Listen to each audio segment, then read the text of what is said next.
Hi, everybody. This is Holland Martin, and thanks for joining me in the Never Die podcast, the 1995 Marion graduate, Tavares Rankins. Tavares, thanks for joining me again. Thanks for having me. Hey, yes, sir. Now, let's jump right into it. Now, you've got some new news concerning the Fahrenheit video game. Let the folks out there know what's going on. Oh, yeah. So if you don't know by now, uh, my best-selling book series, we are going to drop the first game of the series. We're hoping to drop it next month. We're just putting together some promotional videos. Going to run it on YouTube. So the first series will be Fahrenheit Classified Deadly Six. We're hoping to drop that next month.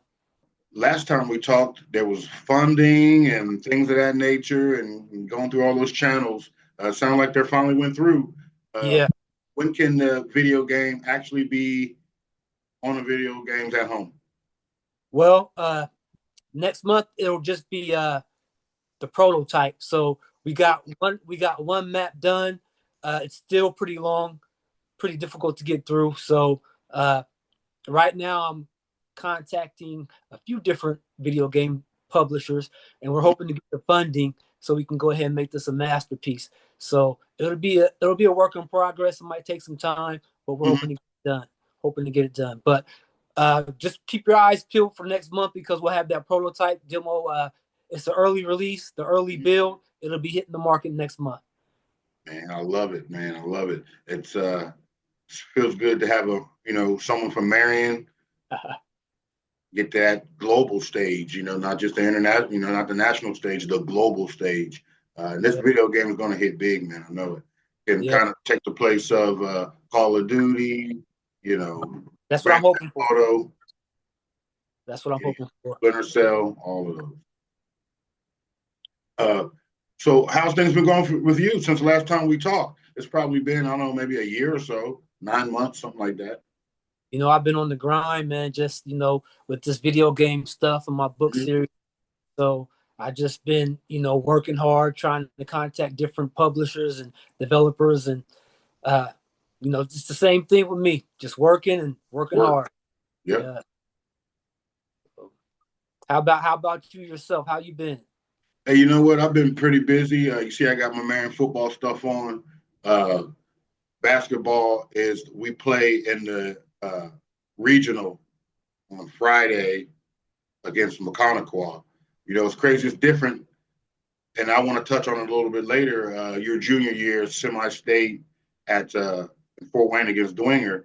But we're closing out basketball season here in Marion. And we lost a big guy. He went to some prep schools. And so it was kind of unknown what was going on this year. And the kids kind of went 11-11 during the regular season, up and down. But we played a lot of Indianapolis, a lot of Lafayette, a lot of Fort Wayne schools. And now we're in a 3X sectional against, Belmont, Norwell and cats like that. And they've never seen what we've seen. We've been through from LN to, Homestead, Carmel, the big boys. And those 3A teams don't know what hit them. So we honestly, with 3 games left, we could feasibly be in the state championship game. Yeah, sounds good. Get this regional, get this semi-state. I think it's 1 or 2 games, morning and afternoon or something like that, and then be right there for the state. So good things back for Marion after losing a big guy to the prep school. So that's kind of been with me. Football camp's about to start. I'm still doing my training. Just got done doing a Black History play, man. I'm just go. I got this thing going on with the parks. We're trying to get basketball down there. So hopefully when you're back in September, maybe we'll have a Labor Day. I don't know, James Dean Bash or who knows when you come down. So we're trying to get so the new mayor, Ronnie Morrell, he took Charles. He stopped Mississinawa River down there. Oh yeah. Yeah, and took the basketball old Charles Park down, put a fitness area up there, put some more basketball stuff up there. So I've been talking to Miss Cardana about that, trying to get a 3-on-3 camps, tournaments, kind of like a Gus Macker used to be like in Muncie, stuff like that, or an adult Big Three, some stuff like that. So that Gus Macker, man. I tell you a funny story about the Gus Macker. I forget how old he was, but Mm-hmm. it was the only one that I played in. And it was me and my cousin Jody McCain. Mm-hmm. And there was a guy from Newcastle, Kyle Huckabee. He wanted us to play with him. Mm-hmm. So we went to the Gus Macker, and he ended up getting hurt the very first game, right? Mm-hmm. Very first game. So he had one of his friends stand in for him. Another guy. All he did was pass me and Jody the ball. We still won the whole thing, the whole tournament, the whole Gus Macker. Just Hey, me good, and Jody. good work because he knew what to do. Yeah, Pass to the two cats that can shoot the ball. yeah. But we don't do that no more. I And I know. think we even talked about it in one of our other podcasts. We've done 2 or 3 of these so far. Uh, no more Converse Summer League. I know. Things are different than it used to be. It used to be go play the Oak Hill, Gas City boys, and all them boys in the Converse Summer League, and then Yep. that would prep you for the regular league, and then they go to Grand Four, and we go onto our NCC schedule. They don't do that no more. It's just I don't know nobody that does any Gus Macker stuff in Muncie anymore, or no tournaments. And with the rise of the Big Three, with Ice Cube and all that, that kind of sets things up. Get all these other cats to get the Big Three. So I'm gonna do my best. So I got Memorial Day, May 26th is the day, Monday. So I got my work cut out for me in the next 2.5 months, but I think we'll do good. I got a good supporting staff and stuff like that. So, but yeah, so let's get on the sports thing a little bit. Now, Okay. being the Never Die podcast and us being Marion Giant former, let's dip back to your junior year. And we talked before it was some suspensions and soccer shorts and racist dudes. Man, we went through the whole deal. But this was junior year, and you guys went 19-5 that year, but you made it all the way to the semi-state, facing Dwinger. Very first game in the morning up at the Memorial Coliseum. Take us back to that semi-state junior year. What can you recall from that? Well, looking back, I really wish that me as a player would have just knew how to do the little things like watch film back in the day. We weren't really educated on that. Mm-hmm. So we were clueless going into that game about our opponents. Mm-hmm. Didn't know anything about them, what kind of offense they ran. Mm-hmm. We just thought we were going to go out there and beat them on pure talent. And when we got out there, it was a different story. They were fundamentally sound. Very. And yeah, the big thing about that team was they were very big. So yes, where I 6'7", 6'5", 6'5". Even the guy that guarded you was 6'1". The point yes, guard and the shooting guard was 6'1". So it was. I went back and watched that game, and I thought, that one kid, what was his name? Lake. He yep, came out and got 11 points real quick. real quick. And then the Coretto boys was doing their thing. And then they had that one pesky guy, Miller. He was real. I think he guarded you a lot, had the little square box top. He He was, guarded me full court. he He was played the tough. box. Yeah, he played the box and one on me. So the rest of their team were playing the zone, Mm-hmm. but he would pick me up full court, and it was something that I never seen before, and Mm-hmm. we hadn't prepared for it at all. So that right there lets me know that they're prepared for us and they Mm-hmm. watched on us Yeah. because their whole main objective was to keep me away from the basket, Mm-hmm. and they did a good job of keeping me away from the basket. And watching that game, I jot some notes down. Jody came out and hit the three, bam. Kyle Kirby, rest in peace. He came out, hit the three, bam. Then Kyle Kidd hit another three. But then Jody got 2 fouls in the first quarter, and he had to sit out. So they put, Big Greg Fisher was in there. But then I think Greg got a moving screen foul, and John Pierce had a nice layup. The U came in, got a good layup. Hippie got some, but hey, them big boys was them big tall boys was coming down there. And what I noticed is we didn't have that inside presence. We had Jody and we had Kirby, but they were shooting a lot of outside shots. Yeah. They were 6'7", 6'5" down low, and it was tough for us. We didn't make it. They would get it and go Yeah. run it, and but you second quarter, I thought turned things up defensively.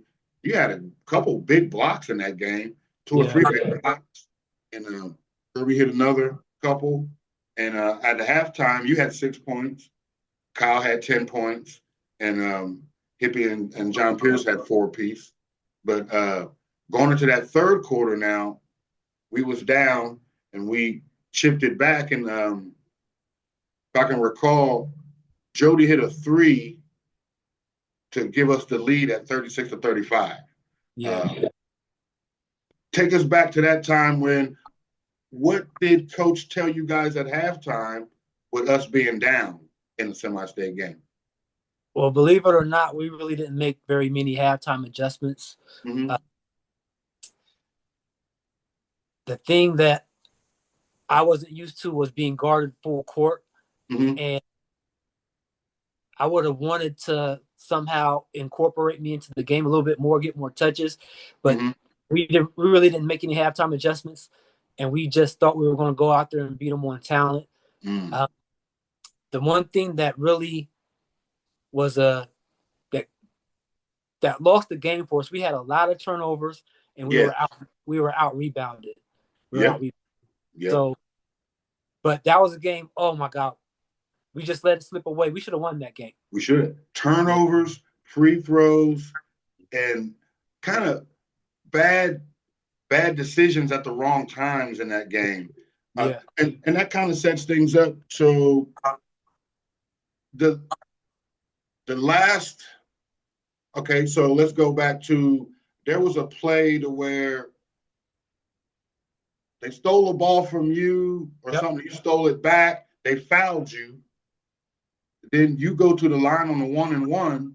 You hit both of them. Boom, boom. That was your 13th, 14th point. That was the last point that you had scored because you had a chance on the 1-on-1 later with 1 minute left. You missed that front end of the 1-and-1.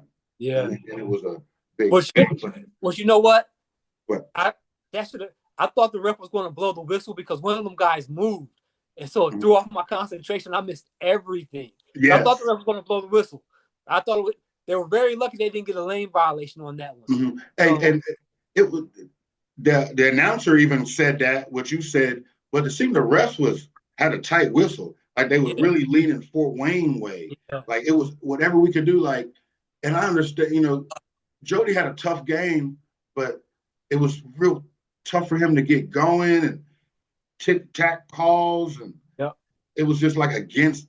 It's still like that to this day. Yeah, it's always like that. Yeah, it's still like that. Now let's set this up, and then after that happened, John Pierce came down, made a layup, and then but Jody ended up getting his third foul. But you got a big three at the top of the key, and then Jody got the third foul, and setting up the last minute or so, last 50 seconds, Coach did that old. Why did he want to hold the ball? He held the ball to the last second, and then when we went into the motion, it was like he called for. I guess, and you can tell me. It seemed like he called for John to get the ball, Jody to cut through the middle, but it seemed like when you got the ball, Jody was right here, but you passed it to Hippie. Yeah, if he had passed it over to Jody right here, he could have made a move left or hit a three. It was touch. But why did you guys hold the ball so long? I have no idea why we held the ball, but if I could have went back, I would have shot the ball. Instead of passing it to Hippie. Yeah, I should have shot the ball. Because Jody was coming around right here. It's either you could shoot it or give it to Cuz, Yeah. But just going back and those, Marion has, and I know we're great because we have so many semi-state and state finals losses. we got more losses than we got double the losses in state games than most people have even appearances. And so when we're that close, you know, tic tac, and we had to lead. It was like 53-50. Then I think they hit the three. It was 53-53. But then I think somebody hit it and was 55-53. The set in the motion, all that stuff. So when we played the game, we were down by 1 point, and that's where I could have shot the ball. But in high school, I was really playing out of position. So AAU ball, I'm used to playing point guard. yes. So I'm used to handling the ball. So that was my element right there. So when I got the ball, I should have just backed it up, took the guy one-on-one, and shot the ball. That's what I should have. Because everything was loaded on that right side. Yeah. And you almost could have boom, boom, come to the left side and have some help to dish and kick if you needed it. It was, you know, in hindsight 2020. Yeah. But and there's so many like that. I mean, the 68, 69, the 81 team, you guys, the 08 team with Julius Mays, 98 team with Zach. Like, there's so many semi-state and state losses that, you know, we could, you know, I'm probably gonna end up doing a podcast on that stuff too. But it's to be that close. And like I said, you got 14 points. Jody got 14 points. Kyle Kirby played out of his mind. But you had Coach Colescott on the bench, the legendary Bill Green on the bench, Mr. McDowell on the bench. Just some legendary people. Do you have anything that people might, like a story that nobody knows that, you know, maybe that's come to mind? Oh, yeah, I do. And this question is for Coach Bill Green, Coach Jack Colescott, the athletic director, I believe his name was Jim Fricky. And also Marjorie Record was the principal at the time. So Miss Record. Yeah, this is my question. So I think when I was 17, I believe, going into my senior year in high school. Right after that basketball season, that summer after that basketball season. Yeah. So anyway, during the summer, during AAU basketball, me and my relative Jody McCain, we got invited to play in this tournament, and it was called the Top 32 Workout, right? I don't know if you're familiar with it, but the Top 32 is for the top 32 players in the entire state of Indiana, right? So I believe at the time I was ranked number 18 and Jody was ranked 15, or maybe I was ranked 21 and Jody was ranked 18, somewhere like that. Something like that. Which we should have been ranked 1 and 2 because there weren't too many people better than us. But so we was invited to play in the top 32. That means out of everyone in the whole entire state of Indiana, we were the top 32, right? Also, I was invited to work out and try out for the McDonald's All-American team, which I never got my letter for that, but that's a different story. So okay, so I was invited to try out for the McDonald's All-American. I was also top 32 in the entire state of Indiana basketball. So and this is Iverson, Steph Marbury, those guys, that era. Yeah, Chauncey Billups. Yes. Yep. So how is it that I don't receive one single basketball scholarship offer from any school? And